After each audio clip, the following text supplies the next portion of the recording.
Estás escuchando B de Biblio. Más que solo libros.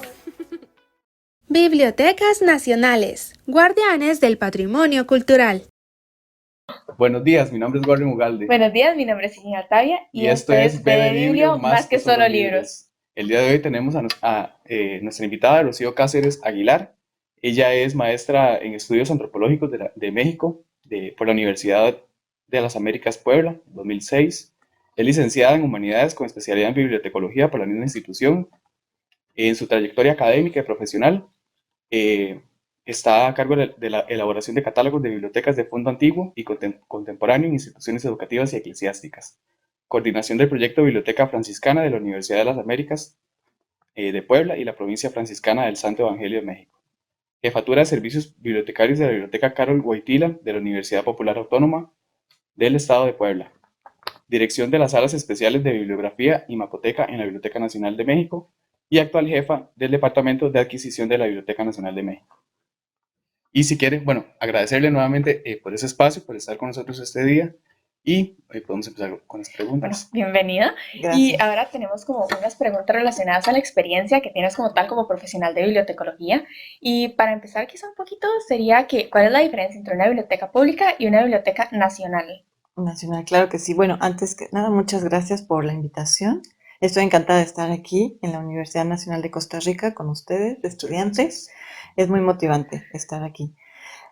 Bueno, como sabemos, la biblioteca pública es una biblioteca abierta para todas las personas, ¿no? Para todos los ciudadanos. La Biblioteca Nacional, lo mismo. La única diferencia, vamos a decir, son las colecciones. Una biblioteca pública puede estar dirigida hacia un público lector, ¿no? Por lo tanto, va a tener un desarrollo de colecciones sobre literatura o sobre temas que al ciudadano le interesan, más dependiendo también de dónde se encuentre ubicada. Sin embargo, una biblioteca nacional tiene como misión recopilar el patrimonio documental de un país. Entonces, aquí la Biblioteca Nacional de Costa Rica, su misión es recopilar todo lo que se publica en el país o todo lo que se publica sobre Costa Rica igual en el extranjero. Entonces, esa es como la diferencia clave, el desarrollo de colecciones que hace, en este caso, son los departamentos de adquisiciones, que se concentran en estar buscando lo que se publica en el país, lo cual es una misión bastante amplia. Creo que eso nos responde un poco a la segunda pregunta, que sería ¿qué colecciones guarda una biblioteca? Tal vez nos puedas hablar un poco más como de México, quizá, para darnos un ejemplo más claro y más amplio de las perspectivas.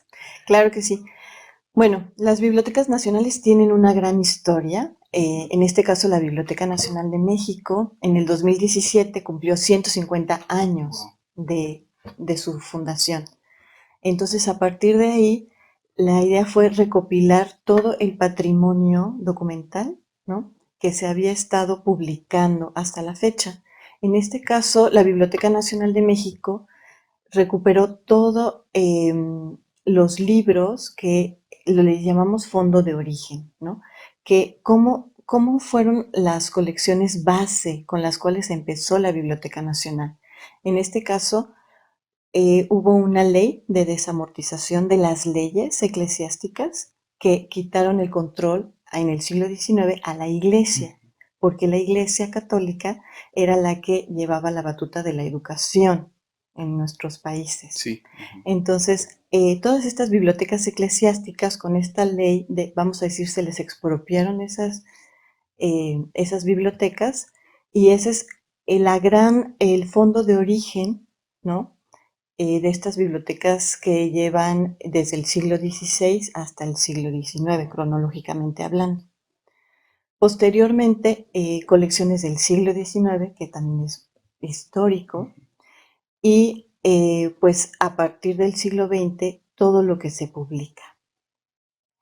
Ahora bien, puede ser en todos los formatos, tanto lo impreso obviamente del siglo XVI al siglo XX y ya los formatos electrónicos a partir del siglo, pues sí, XX y lo que vamos del XXI.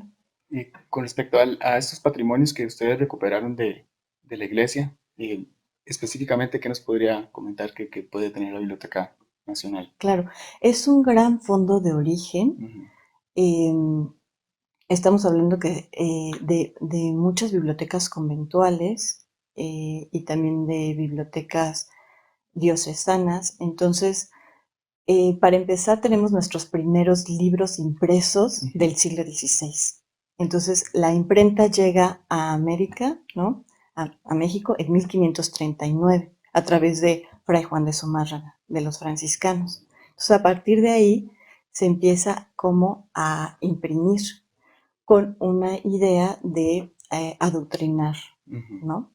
Entonces, tenemos 28 libros del siglo XVI que precisamente ahorita se encuentra digitalizando porque tenemos la mitad digitalizada y la mitad no digitalizada.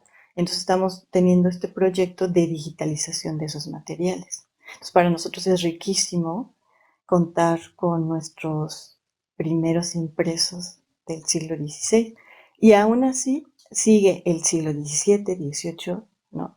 Con todos estos impresos coloniales. Ujú, Entonces tenemos una larga trayectoria de imprenta. claro. Y sabemos que México, la historia de México es riquísima porque eh, es muy amplia. Entonces, me imagino que pueden haber Teniendo solo muchísimos en cuenta la documentos. parte de la Revolución Exacto. Mexicana en adelante, o sea, ya con solo eso es una magnitud de De libros historia o de y... historia ujú, Así es. increíblemente grande. Sí, tenemos muchos impresos del siglo XIX, siglo XX y luego también nosotros estamos divididos en Biblioteca Nacional de México, que son todos los impresos y materiales no libro, y la Hemeroteca Nacional de ujú. México, porque también todas las publicaciones periódicas, revistas, es todo un mundo, se maneja un mundo fascinante ahí de todo lo que llega. Tal vez si nos puede explicar un poquito más qué es hemeroteca para las personas que están viendo el Sí. podcast y tal vez no sepan qué es. Claro, hubo una división. Primero era Biblioteca Nacional de Ujú, México y ahí empezamos a recibir lo que son periódicos y revistas. Llegó un punto en que es tanta ujú, ¿no? la publicación de este tipo de materiales que se hizo un área llamada Hemeroteca Nacional de México para procesar todos estos materiales periódicos que tienen un tratamiento ujú. diferente a una monografía, como puede ser un libro, ¿no? Entonces, y sobre todo ahora actualmente estamos viendo las diferencias con las publicaciones digitales. Es diferente tratar una publicación digital en PDF como una monografía a una publicación periódica, ¿no? Se Ujú. multiplica, digamos, la cantidad de archivos que catalogar, que preservar por la misma naturaleza de los Sí, formatos. sí, es más grande, por supuesto, algo en físico que algo digital que puedes tener en la nube, pero lo físico es Exactamente. bien complejo. La siguiente pregunta es más que nada con respecto al usuario. ¿Qué tipo de usuarios tienen acceso a las colecciones de la Biblioteca Nacional? En este caso, todos los ciudadanos mexicanos tienen acceso, precisamente porque es una biblioteca Ujú, nacional. ujú, Una biblioteca nacional es una biblioteca pública también, ¿no? Entonces está abierta a todos los ciudadanos e inclusive está abierta a usuarios extranjeros que tengan interés en consultar las colecciones de la Biblioteca Nacional y solamente se tramita una credencial para poder tener ujú. acceso. El préstamo de una biblioteca nacional no es para casa, ¿no? No hay un préstamo a Ujú. domicilio. Es un préstamo La en sala. sala, porque precisamente tenemos que cuidar nuestro patrimonio Ujú, y obviamente el fondo reservado, pues se consulta ahí en una sala especial, igual que el fondo contemporáneo, en una sala de consulta. ujú. Eh, Se habla de un depósito legal. ¿Nos puede ampliar un poquito más de este tema? Sí, claro que sí. El depósito legal es un marco jurídico en el cual obliga a los editores y productores de material documental de entregar dos copias de sus publicaciones, de cada publicación, Ujú, a la Biblioteca ok, Nacional. Entonces, en 1991 era un decreto, ¿no? Durante mucho tiempo fue como un decreto, pero en el 2011, no es cierto, en el 2021, o sea, no tiene mucho, se hizo ley, subió a nivel de ley este decreto. Entonces, esta ley lo que indica es que los editores tienen que cumplir con el depósito legal, ¿no? Es decir, si yo soy un editor, tengo que darle a la Biblioteca Nacional 2 ejemplares de cada obra publicada, con el fin de ¿qué? De preservar la memoria editorial del país. Entonces, pueden ser editoriales independientes o yo puedo autoeditar mi libro, ¿no? Pero es importante que la Biblioteca Nacional tenga copias de esos ejemplares. Ok. Sí, Ya. estamos hablando que entonces sería cualquier tipo de autor en suelo mexicano está obligado por ley, y ahora sí de por ley, Por ley, a sí. dotarle a la Biblioteca Nacional 2 copias. Así es, porque queremos saber, ¿no? Queremos Sí. tener esa historia documental, ¿no? De todo lo que se publica en el país. Claro. Entonces, bueno, esa es la misión, ¿no? También de de las bibliotecas nacionales en general, de que el depósito legal, ¿no? Se cumpla para tener esa evidencia de lo que se publica en el De lo que país. se hace. Y es muy interesante porque podemos ver a través de lo que se publica qué temas son interesantes, son importantes, qué se está publicando, qué está pensando un país. Por ejemplo, a partir de ahora de la pandemia, en COVID, vimos que todo lo que se publicó post pandemia, ¿no? Monografías, artículos. Entonces, cuando alguien quiere hacer una investigación sobre el COVID, ¿no? Pues la importancia del depósito legal es que nosotros tenemos la mayoría, ¿no? De lo que se publicó. Entonces se puede hacer un estudio, ¿no? Una bibliografía inclusive comentada sobre el COVID.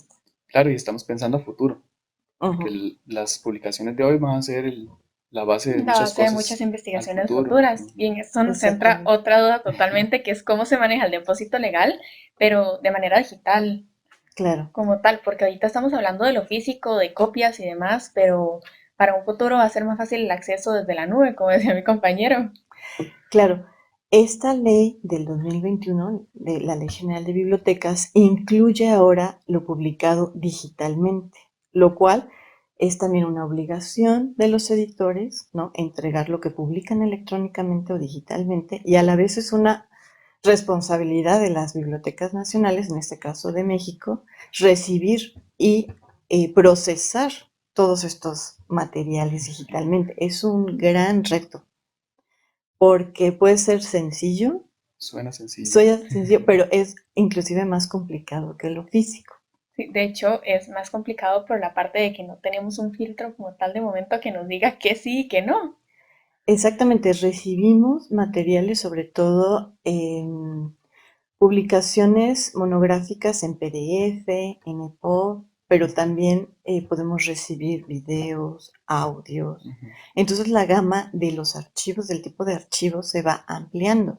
Y eso implica para las bibliotecas nacionales tener toda la infraestructura para poder recibir este tipo de materiales, desde el ingreso, ¿no? Nosotros le damos a los editores, ¿no? Una liga, una contraseña para que suban a nuestra plataforma nube sus archivos, junto con Ellos se encargan. junto con un listado de metadatos, ¿no? Para nosotros verificar que lo que están entregando, ¿no? sea, lo que Corresponde. Y también revisamos la integridad de los archivos, ¿no? Que no venga maquetado, o sea, determinadas, ¿no? Características que deben de tener esos archivos. Y luego se procesa, se mandan al departamento de catalogación. Así como emulamos lo que sucede con lo impreso, ponemos un sello, ¿no? Vamos a decir, un sello digital para saber que esa copia fue la que entró a nuestro sistema. Se le da un número de adquisición, ¿no? Y se pasa a catalogación porque se tiene que catalogar ese material en digital. Y luego tenemos que ver si es de acceso abierto o de acceso restringido. En este caso nos habla de que no se reciben solo documentos, sino que también videos, audios. ¿Cómo funciona eso? Sí, Es un poquito ahorita la cantidad de este tipo de formatos, puede ser en MP3 o en MP4, pero sí hemos recibido audiolibros, entonces también ese material se procesa. Y entonces en el área de catalogación lo catalogan de acuerdo a los metadatos adecuados. Okay. Y ahora, ¿qué tipo de ejemplares se adquieren en una biblioteca nacional? Claro, es una gama muy amplia porque nos interesa, por ejemplo, en la Biblioteca Nacional de México, nos interesa obviamente obtener los ejemplares con los que no contamos, ¿no? Sobre México. Puede ser desde el siglo XVI, ¿no? Historia colonial, impresos coloniales, impresos del siglo XIX, del XX. Nos interesa, tenemos en la Biblioteca Nacional diferentes salas especiales, porque las editoriales también publican música, ¿no? Publican mapas. Inclusive tenemos una sala muy linda que se llama Materiales Didácticos, que es tipo de, por ejemplo, rompecabezas, algunos juegos que las editoriales publican, y entonces la Biblioteca Nacional tiene esa sala para también decir, esto es lo que se publica, parte de lo que se publica.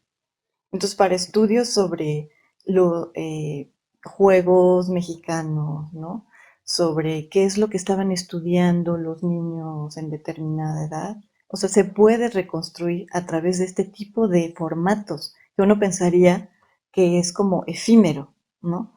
Entonces, nos interesa, por ejemplo, adquirir LPs todavía, que ahorita están como en auge otra vez. Entonces hay autores que están editando en LPs y nos interesa adquirir lo representativo de eso, ¿no? De algunos LPs. También de juegos, de rompecabezas, de lotería mexicana. En México tenemos este juego de lotería, entonces también hay editores que sacan este tipo de juegos. Nos interesa con los nuevos diseños, ¿no? Entonces adquirimos ese tipo de materiales también. Entonces es una gama muy amplia, ¿no? Compramos mapas también, coloniales, que estén a la venta. Entonces estamos rastreando que venden en casas de subasta, ¿no? O los mismos libreros. Tenemos una serie de proveedores de libreros que se dedican a eso y entonces a buscar, a comprar ese tipo de cosas y nos lo ofrecen a nosotros. Entonces hay que estar viendo qué compramos. Es una parte, sí, es una parte muy, muy dinámica, muy divertida, ¿no? Porque es como jugar a cazador de tesoros. A ver qué se ofrece afuera y adquirirlo como biblioteca. Y adquirirlo. En lo cual quizá nosotros no pensamos como tal en un... Tal vez las personas no piensan en una biblioteca y que adquiera juegos para recordar el patrimonio nacional, lo cual es sumamente interesante, ajá. Sí, sí, esta sala es, estas salas especiales se crearon en los 80s, ¿no? Precisamente para recuperar todo este tipo de formatos, ¿no? Entonces tenemos la mapoteca, tenemos la fonoteca, tenemos materiales inclusive para débiles visuales impresos en braille. Entonces, ¿qué se publica en el país para los ciegos y los débiles visuales? También hay una sala, es de las salas más antiguas, se creó en 1959 esta sala. Esta sala también de materiales didácticos, tenemos una sala de iconoteca para todos los grabados, fotografías inclusive, es decir que es una gama muy amplia, ¿no? Y adquirimos lo más representativo, lo que está en mejor estado de conservación también. Muy importante. Con respecto a las mapotecas, qué importante es tener obviamente los mapas relevantes históricos de una nación, pero ¿cómo se almacenan? Es todo un reto. Sí, claro. Ahí la mapoteca tiene desde atlas, y no solamente sobre México, tiene sobre del mundo. Tenemos una colección de nuestro Instituto Nacional de Estadística, Geografía e Historia, que es el instituto encargado de publicar toda la cartografía del país. Entonces tenemos, sobre todo de los 70s, 80s y 90s del siglo pasado, tenemos esos mapas impresos, ¿no? De las diferentes localidades del país. Y tenemos una colección no muy grande, pero sí muy representativa de mapas antiguos sobre México y mapas del siglo XIX. Y afortunadamente, yo que estuve en la mapoteca y que ahora estoy en el departamento de adquisiciones, he podido como desarrollar la colección de mapas, ¿no? A través de comprar mapas, ¿no? Mapas antiguos. Entonces es muy divertido, ¿no?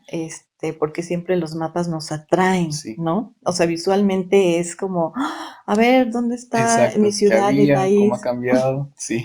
Exacto, entonces tratamos de recuperar ese tipo de mapas que es difícil encontrar en el mercado, mapas en buen estado, ¿no? Porque es muy efímero ese tipo de materiales.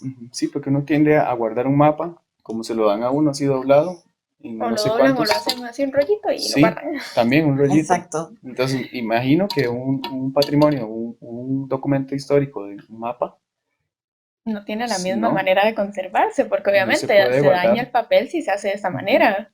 Claro, tenemos, bueno, planeros, ¿no? Adecuados para ello.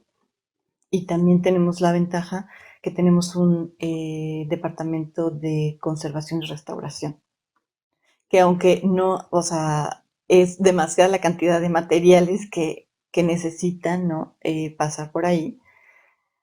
La jefa del departamento de conservación y restauración recibe determinados mapas al año para conservar y restaurar.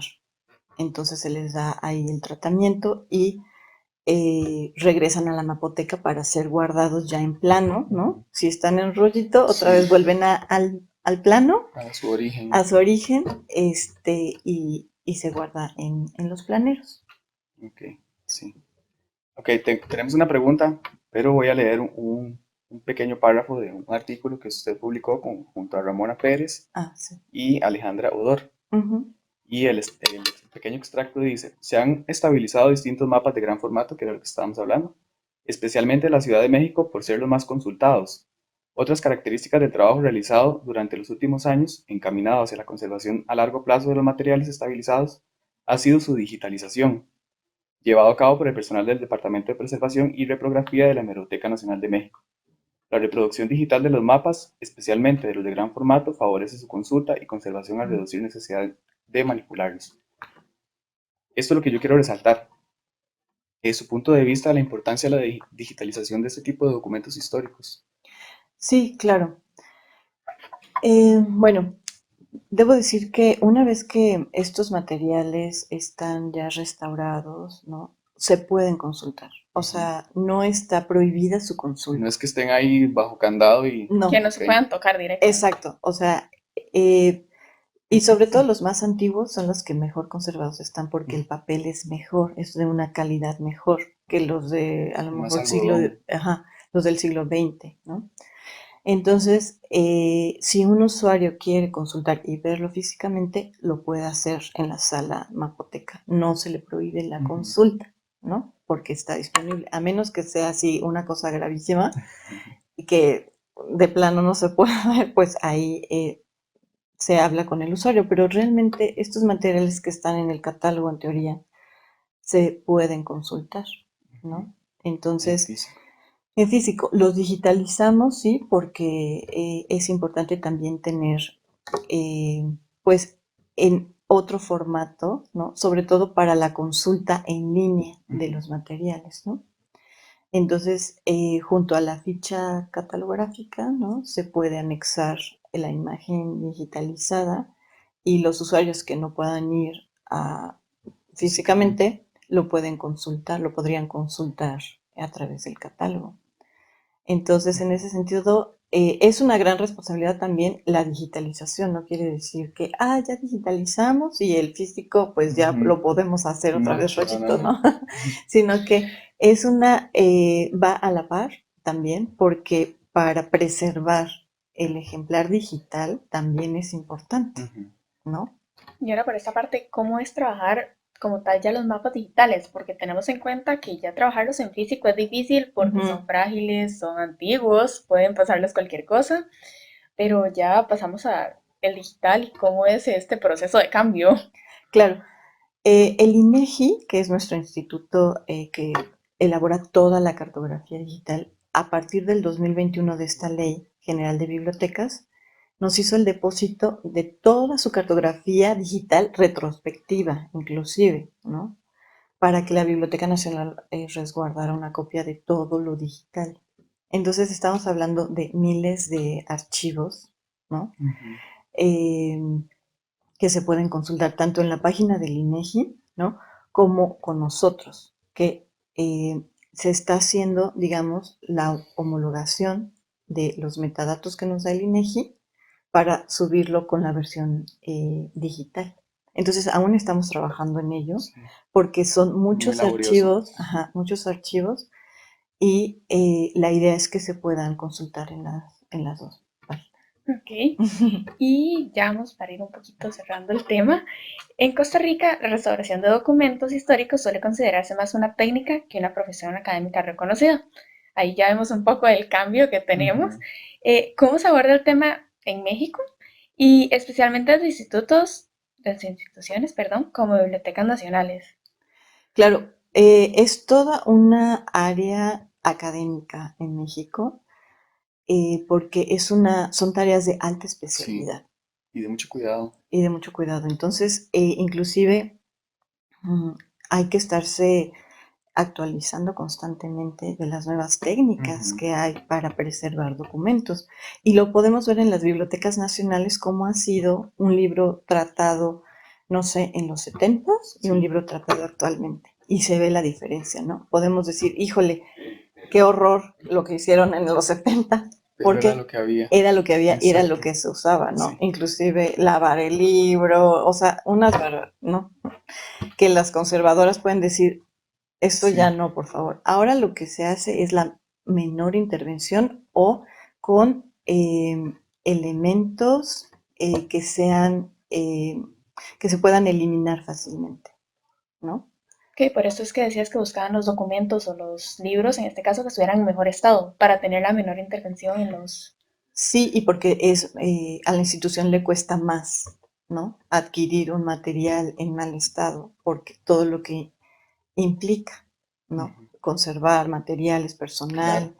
Entonces, también las adquisiciones pasan por el visto bueno de la jefa de conservación y preservación, Pero ¿no? si fuese un documento así es muy importante, Exactamente. que vienen, tal vez no digamos que en pésimas condiciones, pero si necesita su, Maltratado. exacto, si Ujú, necesita su intervención de estabilización, claro. se adquiere, me imagino. Se adquiere, hay todo un comité, Ujú. ¿no? Y se pondera, se valora. Ok. Entonces, primero pasa por conservación y restauración, pues, también por el jefe de fondo reservado, y ya después por un comité de Ujú. adquisiciones, ¿no? En donde está el director, el coordinador, o sea, no son decisiones unilaterales, sino que Ujú. son en conjunto, ¿no? Pero volviendo a la pregunta, de las tareas de conservación y restauración son de alta especialidad y deben Ujú. de ser académicos. Y me imagino que es reconocida eh, remuneradamente, por así decirlo, Esa para el especialización profesional, como sí, tal. Bueno, se siempre intenta. se intenta, siempre en nuestras carreras, Sí, ¿no? Hay que siempre estar luchando para comentar por qué es importante esto, ¿no? ¿Por qué es importante el patrimonio documental? claro. ¿Por qué es importante que haya especialistas, ¿no? En el tema. ¿Por qué es importante que haya una remuneración adecuada? Entonces, siempre hay que estar Sí. luchando Ujú. por eso, por los presupuestos. Nunca tenemos suficiente, ¿no? Siempre los primeros Sí, que sí. recortan son a este tipo de áreas. Desafortunadamente sucede así, Creo que esa pero historia la conocemos como que Sí, todos. sí. Y ujú, lamentablemente la preservación es muy cara, porque los productos son muy caros, la técnica. sí, sí es costoso, pero creo que a largo Ujú. plazo es una inversión Ujú. que los gobiernos y las bibliotecas deben de asumir porque estamos hablando sobre patrimonio documental. Entonces, ahí toca igual la labor de concientizar constantemente a nuestras autoridades Sí. para conseguirlo. Y dice un dicho que el que no conoce su pasado Ujú. lo repite, por así decirlo, una cosa Sí. así era lo que decía él. Ujú. Y para ir cerrando, Rocío, Sí. agradecerle nuevamente que estés por acá. Gracias. Nosotros tenemos, bueno, se tiene una dinámica por lo general al final del podcast, pero hoy queremos hacer algo diferente con usted. Ujú. Entonces, queremos hacer que usted a la cámara en menos de 30 segundos una pequeña reflexión de la bibliotecología como elemento esencial en la sociedad, pero desde su perspectiva, claro. Claro. Entonces, en 3, 2, 1, Uno. adelante. Sí, creo que los profesionales de la bibliotecología son parte esencial de la sociedad. Puede parecer que no es así, pero cuando nos enfrentamos al tratamiento del patrimonio documental, ¿no? De la memoria de un país, de una región inclusive, ¿no? De una localidad, es fundamental contar con estos profesionistas que nos pueden dar la pauta de cómo no solamente organizar y preservar el patrimonio, sino de acceder a la información, porque todos tenemos derecho a conocer la historia de nuestros países y de acceder a la información como un derecho universal. Perfectísimo, Lucía. Muchísimas gracias Muchas nuevamente. gracias. Gracias, Y Carmen. que esté muy bien aquí en el país, que me la reciban muy bien. Sí, encantada de estar aquí con Gracias. ustedes en Costa Rica. Este programa fue presentado por la Escuela de Bibliotecología, Documentación e Información de la Universidad Nacional.